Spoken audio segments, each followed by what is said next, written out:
और खास हम लोग अंतर्राष्ट्रीय मैत्री सम्मेलन में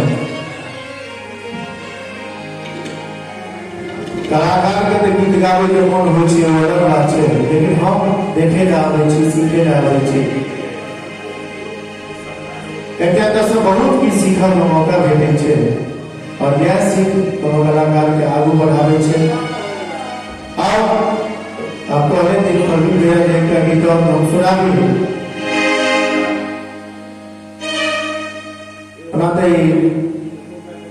राम के नगरी छै अवध, लेकिन बहुत रास मिथिला के लोग छै जे बाहर में रहे छै, परदेश में। एकटा माय और एकटा बेटा के बीच में एकटा संवाद होइ छै। जखन बेटा परदेश जाय लागे छै तो माय बेटा के की कहै छै, लेकिन अहाँ सबके सुनाबी।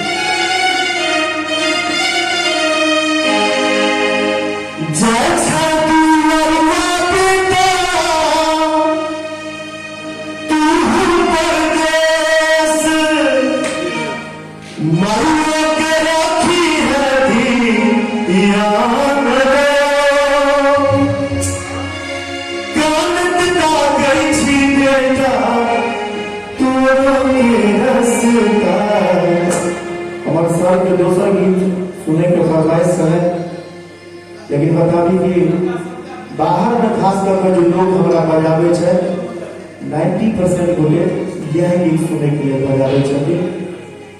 25 के दिल्ली में, 26 के लखनऊ में तो हम गाँव है जय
छी रही है तू दिल्ली मुंबई कोनो शहरिया मिथिल के भैया संसार